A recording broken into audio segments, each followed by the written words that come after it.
일단 그 제조업의 사장님들께서 많이 오셨다고 생각을 하고, 오늘 제가 드리고자 하는 말씀은 납기 경쟁력으로 우리가 불황을 이길 수 있겠다 하는 취지의 말씀을 드리려고 합니다. 가능한 일이냐? 근데 일단 저는 이 DQC 세 가지의 관점에서 말씀을 드려보려고 하는데, 이 공급 능력을 저비용으로 안정을 시킬 수 있겠다. 그러면 이건 D의 경쟁력이죠, 딜리버리. 그 다음에 품질도 한 단계 더 높은 수준으로 끌어올릴 수가 있겠다. 무엇이? 납기 경쟁력. 그 다음에 고객의 가격 할인 요구에도 버틸 수 있겠다. 무엇이? 납기 경쟁력. 이런 어떤 관점에서 말씀을 좀 드려보려고 합니다. 이제 일단은 납기 경쟁력이라는 게 뭐냐 했을 때 저는 이 두 가지로 보는데, 이게 1단계, 2단계로 봅니다. 첫 번째는 납기를 지키는 거예요. 납기 준수하는 거예요. 납기를 지킨다는 것은 생산 계획이 바뀌지 않는다는 겁니다. 계획대로 간다는 거예요. 이게 굉장히 중요한 하나의 개념이 됩니다. 근데 많은 곳에서는 그거야 바뀌는 게 당연하지 이렇게 하는데, 물론 어쩔 수 없습니다만은 가능하면은 바뀌지 않고 추락까지 가는 그런 쪽으로 가보자 하는 것이고, 그런 능력이 어느 정도 더 있을 때, 그래서 납기 준수율이 한 95% 이상 됐을 때 납기 단축이 되어 갑니다. 그래서 공급 리드타임의 단축이 되는 게 단납기로 가는 거죠. 그래서 이 두 가지를 저는 납기 경쟁력으로 보는데, 목표는 2단계 여기까지 가야 되는 거죠. 그래서 이제 제가 이제 TOC 중심으로 이야기를 하는데, 이는 흐름 개선이라는 말로 우리가 이야기를 할 수 있습니다. 흐름 개선. 이게 하나의 어떤 공정이라고 봤을 때 가장 캐파가 작은 병목 공정을 중심으로 어떻게 계획을 세워서 흐름이 정체 없이 이렇게 가게 할 거냐. 그러면 자재를 투입해서 완제품이 나올 때까지가 하나의 흐름인데, 이 기간이 짧을수록 좋다. 그게 우리의 경쟁력이고, 그렇게 됐을 때 우리가 상당한 그 수익성에 직접적인 영향을 가져올 수 있다. 효과를 가져올 수 있다. 오늘은 생산 흐름입니다. 그 중에서 여러 가지 흐름. 생산 흐름은 설비 투자 없이 생산 능력을 증가시키는 방법, 수익성을 높이는 방법. 설비 투자 없이. 그건 뭐냐? 이 리드 타임을 단축하면 생산량이 증가가 된다. 그러면 여러분, 설비 투자 없이 지금 현재 캐파를 20% 이상 올릴 수 있다면은 그것이 여러분의 수익성에 어떤 영향을 미칠 것인지, 물론 사장님마다 다를 수 있겠지만은, 그러나 그것도 상당히 우리한테는 중요한 이슈가 되지 않겠냐. 그래서 그 흐름을 개선한다는 것의 목표를 우리는 어디로 가야 되느냐?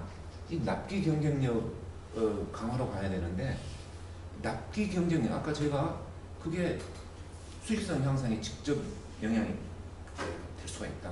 효과가 될 수가 있다. 또 그것이 품질도 개선할 수가 있고, 매출에 직접적인 영향을 줄 수도 있고, 그런 어떤 부분이 있는데, 그래서 개선의 목표를 납기 경쟁력으로 가져가는 것이 필요한데, 그러면은 이 납기 경쟁력이라는 이야기를 누가 해야 되냐? 그거는 실무자는 이야기하기가 어렵습니다. 사장님이 해야 될 이야기. 이게 탑이 해야 될 이야기.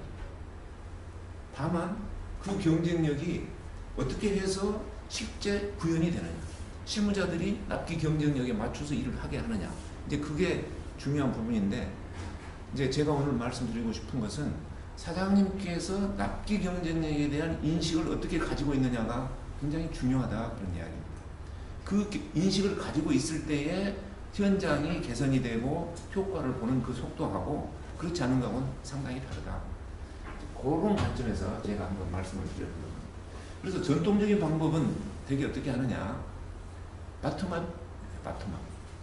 현장 개선을 잘 하면은 나름대로 경쟁력이 생겨나서 다 잘 될 것이다. 이런 어떤 어프로치인데, TOC에서의 어프로치는 그거보다는 경영자께서 납기 경쟁력에 대한 인식을 가지고 가면서 그것을 하나의 업무 지시로 내려가면서 현장이 개선이 되게 하는 이런 어프로치를 취했을 때 대단히 단기간에 어떤 수익성 향상까지 연결을 시킬 수 있다 하는 그런 메시지가 여기에 있습니다.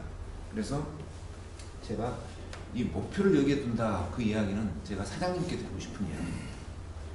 그래서 이렇게 되면은, 그렇게 됐을 때는 품질 개선에도 상당한 간접적인 효과가 있을 수 있다. 그래서 이 납기 준수, 단납기가 돈을 벌어줄 수 있다는 그런 이야기입니다. 네.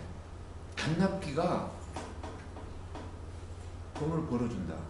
그 이야기는 일단은 공급 능력이 커져야 돼요. 그 이야기는 생산량이 늘어나야 돼요. 근데 리드 타임을 단축을 시키면은 생산량이 늘어나는 효과가 있을 것인가? 그거 한번 생각을 해봐요. 리드 타임이 50일이다 그러면은 파이프 길이가 이렇게 이만큼 긴 거고, 생산 리드 타임이 30일이다 그러면은 파이프가 이렇게 좀 짧은 거다. 그러면 이 파이프를 이만큼 짧게 줄였다고 했을 때에 물을 여기 시키면은 그 떨어지는 게 다를 거냐? 뭐. 물이 떨어지는 속도가 다르다. 납기가 단축이 되면은 물 떨어지는 속도가 똑똑똑에서 똑똑똑으로 바뀐다. 왜냐? 이 납기가 이렇게 줄어들었다는 이야기는 각 물방울 사이가 5분지 3만큼 줄어들었다는 이야기예요. 공정과 공정을 지나가는 흐름의 속도가 더 빨라졌다는 이야기예요. 그렇기 때문에 생산량이 늘어납니다. 그 흐름의 속도를 빠르게 할 수 있는 것은 지금 우리가 가지고 있는 생산 리드 타임의 한 4분의 3까지는 상당히 쉽게 갈 수 있습니다. 그러면 생산량이 20%, 30%가 늘어납니다. 그러면은 생산량이 늘어날 뿐 아니라 어떤 메리트가 있냐? 수요 변동의 대응 능력이 좋아집니다. 자, 여기 한번 봅시다. 수요가 이렇게 올라갔다가 이렇게 떨어진다고 봅시다. 여러분, 사장님들께서 굉장히 고민스러워하는 것이 수요가 들쭉날쭉하는 거예요. 그러면은 우리가 할 수 있는 방법은 재고를 가지고 커버를 하려고 하는데 그거는 위험해요. 왜? 늘어날 것에 대비해서 재고를 가지고 와. 근데 내 마음대로 계속 늘어나냐고. 갑자기 줄어들면 그 재고 때문에 엄청 손해를 본다. 그래서 TOC에서는 재고를 가지고 하는 것은 대단히 제한적으로 합니다. 어떻게 해야 되냐? 그 수요 변동의 대응 능력을 키우는 쪽으로. 그게 뭐냐면 리드 타임을 단축시킵니다. 자, 봅시다. 수요가 이렇게 증가를 하면은 리드 타임이 21일이면은 수요 변동에 따라서 대략 21일 늦게 수요 변동에 이렇게 따라갑니다. 수요가 늘어났네? 수요가 늘어난 것을 보면서 만약에 생산을 해 나간다면 21일 시차를 두고 따라가는 거예요. 근데 생산 리드 타임이 35일이라면 시차가 35일이야. 대략적으로 그렇게 되겠죠. 미리 예측해서 생산 안 하고 수요를 보면서 생산을 해 나간다고 했을 때 대략 이렇게 따라간다고 말해요. 그게 사실은 세이프한 거예요. 근데 만약에 수요가 꺾어서 줄어들면은 따라서 생산량도 줄여야 돼요. 근데 21일짜리는 조금 있다가 바로 생산량을 줄이는데 35일짜리는 수요가 줄어드는 줄 알면서도 못 줄여요. 왜? 이미 발주 나간 게 있고 해놓은 게 있기 때문에 못 줄인다. 그러면 사장님들이 제일 힘들어하는 게 뭡니까 여러분? 뭐냐고. 수요는 꺾였는데 나는 생산을 계속 해야 돼요. 물면 겨자 먹기. 이거는 이제 저도 미처 생각을 못 했었는데 현장에서 이야기를 들다 보니까 이게 비극이더라고요. 그냥 문 닫으면 될 거야. 그러지를 못한다고 말이야. 특히 제조, 특히 어떤 뭐 조립이나 하든가 아니면은 리드타임이 긴 경우. 그래서 이거를 이렇게 당기는 것은 그 자체가 사실은 돈이 될 수가 있습니다. 그래서 이거는 제가 그 몇 년 동안 많이 한 화천기공 공작기계 만드는 회사에서 했던 그 전에는 뭡니까? 이건 제가 만든 자료가 아니에요. 회사 사람이 만든 거. 이전에는 생산이 출하는 줄어들었는데 제품은 늘어나요. 자, 출하는 줄어드는데 생산은 나중에 따라서 조금 줄어드는데 재고는 더 늘어나요. 그게 바로 리드 타임이 이렇게 길었을 때 이야기입니다. 이해가 가십니까? 근데 지금 어떻게 됐냐? 생산과 출하가 같은 곡선으로 가요. 생산이 출하가 늘면은 생산도 늘고 출하가 줄면은 생산도 줄어. 그 대신 완제품 재고는 일정하게 유지가. 이게 돈이에요. 그래서 전통적인 방법에서는 이 납기 대응력에 대한 이슈가 그렇게 크지를 않고 또 그저 생산 개선, 생산 활동 개선하고 공장 개선하고 이런 부분들에 초점을 많이 맞추고 여러 가지 방법으로 개선을 합니다. 가공시간, 대기시간 변동성을 줄이자, 재고를 적절히 활용하자, 생산 능력을 반영하고 생산 계획을 안정시키자, 조달 타이밍을 이렇게 하나씩 개선 활동을 많이 해가고 있는데 물론 필요해요. 해야죠.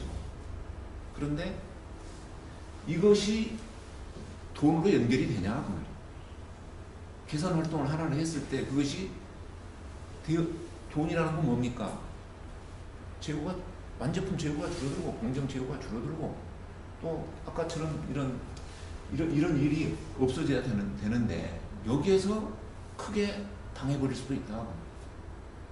아무리 개선하면 뭐합니까? 여기서 당해버리면 다 끝나버리는 거고 그 다음에는 더 큰 거는 개선에 대한 의욕을 꺾어버리는 거예요. 그게 굉장히 큰 문제라고 저는 생각을 합니다. 그래서 우리가 전통적으로 하는 여러 가지 방법들이 제가 구체적으로 이야기는 안 드리겠습니다. 그러니까 납기 경쟁력에 대한 큰 인식이 없이 납기 경쟁력이 돈을 많이 크게 벌게 해준다는 것에 대한 인식이 조금 약했을 때는 부분 개선 활동에 치중을 하게 됩니다. 어떤 뜻으로? 약간은 막연한 기대예요. 부분 개선을 하면은 저절로 전체가 다 좋아져 가지고 돈을 벌 것이라는 막연한 기대가 있어요. 그러나 그거는 상당히 제가 봤을 때는 위험한 막연한 기대입니다. 왜? 개선 활동을 해야 되니까 시간은 지나가고 돈은 들어가고 그러나 사장님은 답답한 거예요. 직원들은 열심히 해. 그러나 사장님은 답답해. 거기에 딜레마가 있는 거예요. 그래서 어떻게 하면은 직원들이 열심히 일하는 것이 사장님 입장에서 돈이 되게 할 것이냐 이걸 연결을 시켜줘요. 그 사이에 굉장한 갭이 있다고 저는 생각합니다. 그 갭을 무엇으로 메꾸느냐? 납기 경쟁력에 대한 인식을 조금만 더 우리가 진지하게 생각해야 돼요. 이런 여러 가지 전통적인 방법들에 너무 매달려 가지고 하는 것에서 조금은 더 나가야 된다. 하지 말라는 이야기가 아니라 방향성을 갖고 해야 된다. 그래서 경쟁력이 커지는 그런 활동을 추려서 먼저 해가지고 납기를 준수시키고 리드타임을 짧게 가져가고 거기에 효과가 있는 활동들을 어떻게 골라서 직원들한테 일을 시키느냐. 그게 저는 굉장히 중요하다고 보는데 그렇게 했을 때는 3개월에서 6개월 정도면은 가시적인 성과를 보일 수가 있습니다. 그래서 우리가 이런 부분적인 개선 활동에 대한 기대는 상당히 큽니다. 노력도 많이 합니다. 그러나 효과는 기대만큼 크지 않습니다. 그게 우리들의 현실이라고 저는 생각합니다. 그래서 이런 일들을 열심히 하지만 납기가 지연이 되는 거예요. 지연이 되는 이유는 크게 뭘까요? 그거는 변동성의 이야기. 이 계획대로 따라오지 못하는 것들이 항상 어떤 부분들이 하나씩 있다. 밴드가 따라오지를 못하던가 공정에서 작업자가 따라오지 못하던가 빵꾸 나는 게 항상 있다. 근데 그걸 없앨 수는 없어요. 그건 변동성은 바람 부는 것하고 비슷해요. 좀 크냐 적냐만 있지 항상 발생합니다. 중요한 것은 그러한 변동성을 커버하면서 납기를 지켜가는 겁니다. 이런 데서 찾습니다. 생산 계획을 안정을 시킨다. 또는 정확한 공정 능력을 파악해서 공정 관리를 철저하게 한다. 또는 밴드를 어떻게 해서 자재 발주를 정확하게 한다. 납기를 지키게 한다. 하는데 한계가 있다. 변동성을 없애는 것은 필요해요. 그러나 없앨 수는 없어요. 조금 줄일 수는 있어요. 그러나 없앨 수는 없어요. 그 다음에 수요 예측은 가능한 한 줄여서 써야 돼요. 조금만 써야 돼요. 수요 변동에 대응해서 따라가야 돼요. 그러니까 생산 리드타임을 단축시키는 것은 수요 변동에 따라가는 거예요. 따라가는 능력을 키워주는 거예요. 여러분 따라갔을 때 리스크가 없습니다. 수요를 예측해서 가려고 하면 갈수록 리스크가 커져요. 자, 그래서 납기 경쟁력이 이제 우리의 수익성에 대단한 영향을 줄 수 있다. 그런 말씀을 드렸어요. 어떻게 하느냐? 오늘은 대략적으로만 그 아웃라인만 말씀을 드리겠습니다. 먼저 병목 공정 기준으로 생산 계획을 세워야 됩니다. 그러면은 기준의 생산 계획이라 그렇기 때문에 병목 공정 기준으로 어떤 계획을 세운다는 이야기는 그 안에 있는 공정관리, 일정관리, 이능관리 모든 것들이 그 기준으로 다 들어오게 됩니다. 그게 그 다음에 전략적인 표준 생산 시스템을 설정을 해둬야 돼요. 이거는 영업하고의 관계에서 필요로 한 겁니다. 생산 계획이 흔들리는 굉장히 많은 이유 중에 하나가 영업 쪽에서 흔드는 부분이 많이 있어요. 이거는 그 이어 다이아몬드에서 2004년도에 했던 거예요. 그래서 생산 계획을 어떻게 했냐? 그 당시에는 영업 오더가 오면은 곧바로 생산 오더로 투입을 했어요. 그러다 보니까 투입이 통제가 되니까 무조건 공정이 쌓이는 거야, 그냥 오더가. 그러니까 공정지급이 쌓였어요. 바꾼 게 뭡니까? 영업 오더가 오면은 생산 오더로 전환을 해가지고 병목 공정 기준으로 투입을 통제를 시키는 거예요. 그러니까 3개월 만에 현장이 깨끗해지고 공정지급 줄어들고 영업이 납기 이거 가지고 생산 언제 되냐 이 전화통을 붙잡고 생산 관리를 성가시키는 것이 없어져 버렸어요. 3개월 딱. 여기는 화천기공의 사례입니다. MRP를 운영을 하는데 MRP 운영하는 방법을 바꿨어요. 이제 여기에 어떤 스케줄링을 하고 이렇게 하는데 이거 그렇게 간단한 것은 아닙니다. 또 여기는 이제 지금 현재 진행 중인데 그 부하 분석을 하는 거예요. 병목 공정에서의 어떤 스케줄과 기준을 삼기 위해서 병목 공정의 부하를 그네들이 가지고 있는 ERP 시스템에 프로그래밍을 해서 부하를 이렇게 해놔. 이 납기 경쟁력 기반으로 영업을 한다는 이야기는 고객의 요구 리드타임을 확인을 해가지고 생산 계획을 세울 때 고객의 주문을 평가해서 납품의 우선순위를 정해요. 그러니까 영업이 가져오는 오더를 내가 어떻게 생산 오더로 변환을 할 것이냐. 그때 납기가 들어갈 때 그 납기의 우선순위가 내 수익성을 감안해서 세워져야 된다. 근데 제가 현업에 가서 보다 보면은 영업과 생산의 갈등이라는 게 상당히 큽니다. 왜냐하면 영업은 영업 나름대로의 자기의 이해관계가 있기 때문에. 그래서 제가 구체적인 말씀 안 드리고 싶지는 않습니다. 자, 하여간 영업도 고객한테 약속할 수 있는 납기를 생산과 협의해서 정하는 그런 자세가 필요하다고. 무조건 갖다 놓고 해외라 던져만 놓고 안 해주면은 생산만 타다면은 그것은 회사로서 손해입니다. 영업은 자기 입장은 살아날 수가 있어요. 그러나 회사는 손해예요. 협의해서 협력해서 납기 약속을 서로 하고 이것을 지키고 가능한 한 생산 계획이 흔들리지 않게끔 영업이 도와줘야 된다고. 영업부는 고객의 요구 납기를 조정해서 영업오더를 접수하고 영업부 생산부가 합의해서 영업오더의 처리 우선순위를 정하고 생산부는 이 우선순위에 따라 생산 능력을 감안해 생산 계획을 수립하고 이 생산 계획에 영업오더의 출하 가능력이 정해지고 영업부는 생산 계획 출하 가능력 기준으로 고객이 납기를 약속을 해요. 이게 하나의 큰 원칙이라고 저는 생각을 합니다. 그래서 영업력을 키우기 위해서 이제 저는 이 세일즈 파이프라인이라는 개념을 좀 도입을 해서 영업력을 키우는 그런 프로그램을 진행을 하고 있습니다. 근데 공장에는 생산 공정의 개념이 확실히 해가지고 공정 따라서 어떻게 진행이 된다는 이런 게 거의 다 있죠. 근데 이 세일즈 판매 부분은 이게 굉장히 약해요. 그래서 누구는 그래요. 모든 관리가 생산 관리를 따라가는데 영업 부분에 있어서는 산업혁명 이전의 생산 관리 방식을 쓰고 있다. 뭐 이런 이야기를 하고 있어요. 굉장히 어떤 그런 어떤 그 논리적인 것보다는 약간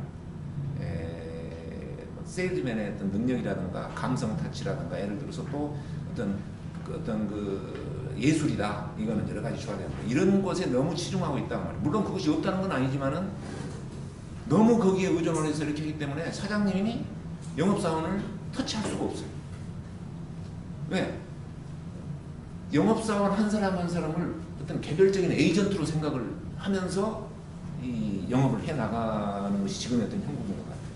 영업사원이 이렇게 돼서 안 되고 이렇게 해서 됩니다. 그러면 더 이상 어떻게 할 수 있는 방법이 없는 경우가 많아요. 그래서 어떻게든지 많이 좀 이렇게 고객을 확보해라 하는 그런 간접적인 지원에 끝나고 있는데, 그러나 사장님은 궁금한 거예요.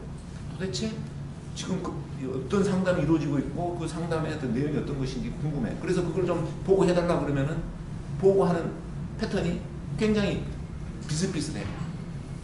대부분은 고객이 사정이 바뀌었습니다. 이게 대부분의 이야기예요. 고객이 투자 계획을 취소했습니다. 고객이 어떻게 했습니까? 어떻게 했습니다. 등등. 아무튼 그런 부분에 우리가 한 번쯤은 생각을 해봐야 될 부분인데, 그것이 이런 세일즈 파이프라인을 통해서 하나의 공정 개념으로 그런 부분들을 생각을 해봐야 되겠다. 이건 하나 예인데, 이런 이제 고객 공정으로 나누어 가지고 이 부분을 어떻게 관리를 할 것이냐, 그런 것들이 우리가 세일즈에서 좀 해야 될 내용이 뭐냐. 이게 공정이에요. 그런 고객, 접촉 고객으로 바꾸고 상담 고객으로 바꿔서 거래를 이제 계약을 하면 되는 거거든요. 근데 이 잠재 고객이 이렇게 많이 있어야 계약 고객이 그 중에 한 5%라고 나오는 거예요. 그러니까 여기는 이 파이프가 이렇게 깔때기처럼 줄어드는 거예요. 그래서 100명 접촉해가지고 한 두세 건 계약을 하면 잘한 것일 수도 있어요. 어떤 경우에는. 그래서 이 세일즈 파이프라인은 캐파를 이렇게 해놓고 이 안에다가 이런 잠재 고객 리스트를 이만큼 채워놓고 접촉 고객 리스트는 그 중에 일부가 이만큼 줄어들고 또 상담 진행은 이만큼 줄어서 계약은 이제 이렇게 해서 나오는 거죠. 이것도 하나의 흐름으로 볼 수가 있는데, 이 흐름 관리를 어떻게 할 거냐. 이 상담의 진행 속도가 사실 흐름 관리. 그래서 저는 그것을 판매 릴타임이라고 하는데, 마찬가지로 이것도 가능한 한 단축시키는 것이 매출을 늘릴 수가 있다. 아까 생산 릴타임 단축하는 거 똑같은 개념. 그러면은 이제 이 흐름을 빨리 하기 위해서는 이 상담 건수 하나하나에 대해서 우리가 효과적인 계획을 세워야 됩니다. 그날 세일즈맨이 어떠한 고객한테 어떠한 상담을 하러 갈 것인가가 계획적으로 이루어져요. 거기서 마치 생산 공장에서 오늘은 어떤 오더를 생산을 진행을 할 것이냐, 이 공장에서 진행할 거냐, 이거하고 비슷한 이야기예요. 개념이 비슷해요. 그래서 그 흐름이 빨라지도록 일정 계획을 세우는 거예요. 지금 이게 이제 어떤 하나의 예인데, 그래서 순서를 어떻게 결정을 해야 되느냐, 고객 요청 시기라든가 마무리 시기라든가 가용 시기 이런 것들을 감안해가지고 이거를 진행을 시켜야 돼요. 상담 진행 속도가 굉장히 중요하다. 그랬을 때 상담 진행 속도가 느리면은 이것도 이렇게 길어지고 좀 빨라지면 짧아져. 그러면은 아까 생산량 늘어나는 거 똑같은 효과를 볼 수 있다. 그래서